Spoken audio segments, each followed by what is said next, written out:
What's up, guys? Mount Vernon Kid here. The Omni Geek High Lord of New York is here once again. How's everybody doing out there? Back again to talk about, like I said, guys, you know me. I usually don't do recaps of the Turtles show, the new show. I usually just do a season overview. But usually on occasion, there's always an episode that comes along that I gotta talk about. Last time I did this, I talked about when we first got the appearance of Slash. This time around, I'm here to talk about the last two episodes. It was like one big episode wrapped up. Now, these episodes don't air till next week. The March 14th, if I remember correctly. The title is called Wormquake. And this episode was really intense, really a little bit nostalgic for guys like me. So we're gonna get right into this, right? I just watched my boy Rodney383. Go check out his channel. Shout out to him as always. Go check out his channel, subscribe. Good stuff, good dude right there. And this episode alone really kind of captured exactly what I was looking for.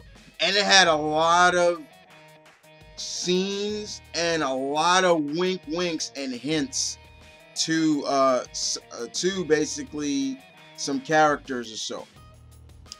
So the episode pretty much is based off of, like, basically in a sense, we are seeing the fact that Leonardo is in a dilemma. He feels that he wants to tell the rest of his brothers about Karai after what Master Splinter told him, and they're out, out basically patrolling, and they're also being stalked by the Foot, Karai and her gang, and unfortunately they all meet up, and you know what happens from there, right?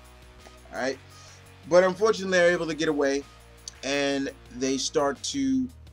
Leo actually goes to talk to Splinter, and he tells him that Master Splinter, I told Karai who you are. And it's almost as if, you would think, oh, Splinter would have been really upset, but he wasn't.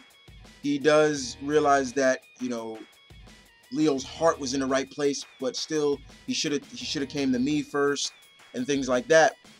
But unfortunately, Splinter sits the rest of the Turtles down and tells him about what's going on, what happened, what's Karai, who is Karai, and they're kind of shocked, but also you got Mikey saying, so she's our sister, and things like that, and it's kind of funny.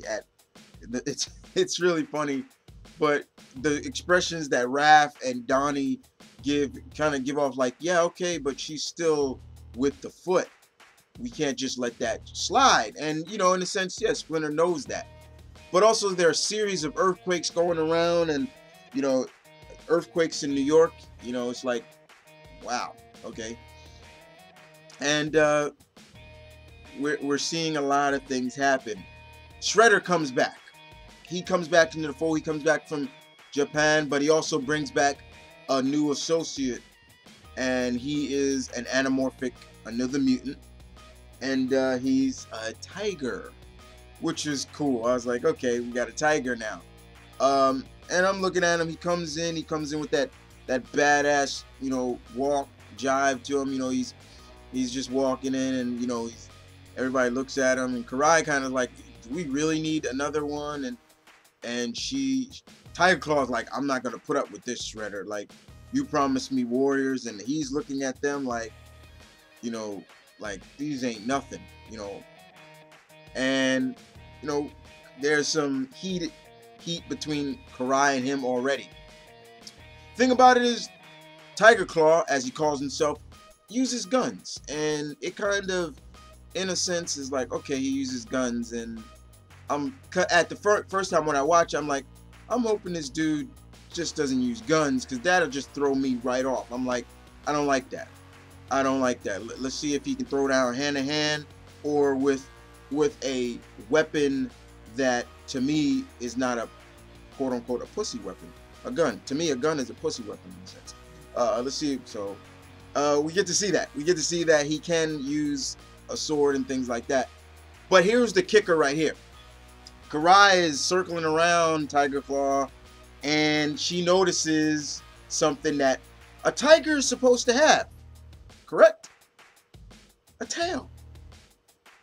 And Tiger Claw goes on to say, it was lost to me by an enemy, but I'll get even with them. Right there, ladies and gentlemen, my mind, the Omni Geek's mind starts going into hyperdrive. And he starts to say, and I start thinking to myself, clearly cut off. I'm talking like somebody took a blade and cut his tail off. So I'm thinking to myself, no way. Wink, wink. Usagi Yojimbo. Come on, guys. You can't tell me you didn't think that. So I'm looking at that like, yeah, that was a hint for Usagi Yojimbo. We get a lot of things in this show. We get to see what the Krangs are doing. They have these big giant worms. And we also see where they get mutagen from. And Donnie, Casey have their kind of rivalry up, because because they both like April. April likes something about them. Each of them, there's certain traits about them that they like, and they kind of want that. I did love where, when they were in kind of the dimensions and we get to see all these different portals, Donnie, Casey says to Donnie, this is your fault, Gap Tooth. And I think we all kind of laugh at Donnie with his gap tooth and, but I love how Donnie came right back. And he's like, oh, and what do you got? Because we all know this Casey's, his whole front teeth are missing, kind of giving that kind of stereotypical notion and wink of what it is to be a hockey player and things like that. So it was kind of funny. But we get to see all that, while they're having their adventures, the turtles are having theirs, and they're battling Tiger Claw and Karai and all the rest of the foot. And unfortunately, it would seem that the turtles are no match for Tiger Claw in a sense, and he kind of orders Leo to basically send in the rat, call for Splinter. And I loved it. Splinter has a cheese phone. He has a cheese phone, and he's like, it goes off, and he's like, the cheese phone, it can only mean distress from my sons. And he picks it up, and mushi mushi, which hello, in Japanese, and he's Leo calls in Splinter, and Raph's kind of like, why'd you call in Splinter and things like that. Splinter comes in, and you knew it was going to be a good scene. Splinter comes in, and look, it would seem that Tiger Claw's on par with Splinter, but no, it ain't. Because Splinter starts to just seriously break Tiger Claw down. And I'm talking hitting him in pressure points that leaves his arm kind of dead for a while, and just a lot of close quarters combat. A lot of CQC, which I was enjoying. When Tiger Claw thought Splinter was helpless because he didn't have his cane, Splinter's like, a ninja is never helpless, and he just literally just goes at Tiger Claw. But unfortunately, it becomes to the point they shoot Splinter in the neck with a poison dart. Splinter gets poisoned, in a sense. He's wary, things like that, and it just gets really intense from there. And Splinter's able to free the turtles and asks them to get away. Leo's really upset because he doesn't want to leave his master Sensei behind. Unfortunately, they have to. They take a tactical retreat, and we get to see Mikey kind of, in a sense, looking a little bit more not like the clown in this. He's kind of like, this is our exit, dudes. Let's get out of here. And it was really good. So we keep flip-flopping back and forth between what's going on in here and what's going on with the Krang and April, Donnie, and Casey. There's a point where we see in the portals, we get to see the 80s turtles, and they're looking at him, which was really fun. That was when they were all together, actually, until they got all separated again. But it was really cool to see that. And you know, even Donnie, even still with jumpsuit April, he still is like, oh my God, she's so beautiful. I'm like, but this episode gets really intense. The scenes are really good. I'm not going to spoil too much for you, but we get a fight scene between a wary Splinter and a Shredder, a really good Shredder. And even then, even Karai is showing some sense of honor, where she's like, why are you doing this? Why are you fighting a wary Splinter when he's not at his best? Why don't you, you know, fight him? And it's kind of, we're starting to see full circle, like Karai starts to question, you know, a lot of things. She, in the back of her head, she's not showing it physically, but emotionally she is. And, you know, we get a lot of that. And even till when the Turtles go after Splinter, it gets really intense. And we get to see Leonardo showcase why he is who he is, why he's the leader, even when his tiger claw is able to break one of his katana. And Leo still is like, that ain't gonna stop me. And he starts to really pour into Tiger Claw, which is really intense. We see what's going on with the worms, and you know, it's funny because Casey was eaten by one of them, and Donnie is able to stop them. They're able to do their thing. The others are able to do their things as well. Really good stuff. Would look like where Karai fell off the building, but she won't, quote unquote, if she didn't, and things like that. And you know, the day was saved. Good episode, intense, had a lot of feel to it, and pretty much Splinter tells all the rest about Karai.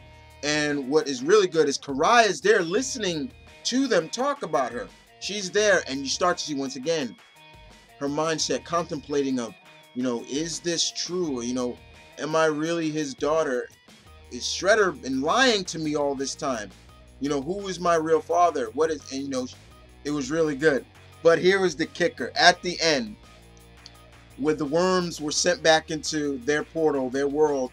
Unfortunately, one of the worms ends up in the 1987 Turtles world. And we see the Turtles on top of the roof eating pizza. And what really, really got me, like, got my geekism, my fanboy, like, oh my God, rolling, was they got the original voices to come back to voice the characters. They got Cam Clark, you know, Rob Paulson, who's there already. I'm forgetting the original actor who voiced Donnie and the real actor who voiced Mikey. Come back, voice their character, and it was just like, oh my God, it was. And you know, they were just like, after we deal with this worm, we'll settle and have some pizza. And they jump off the roof. It ends there. It was like nostalgic. It was just really, really intense, guys. I enjoyed it so much. That just really threw me for a loop. So hopefully we get to see that again. But it was really good to see that they got the original cast. They got the band back together to voice these characters that they did back in the 80s. But it was great stuff, guys. But yeah, this episode, this featured full-length episode, which would break it down in episode 13 and 14, Wormquake, really good. Enjoyed it. Once again, congratulations to the Turtles for getting ready to celebrate their 30th anniversary. As always, you guys, if you haven't seen this episode, check it out. There's a link in the description. I'll leave it in there, guys, for you to check it out. But always, you know me, guys, the Omni Geek High Lord of New York wants to hear your input. Give me your feedback, as always. I'll catch you guys on a flip-flop. And as always, Turtle Power, take care.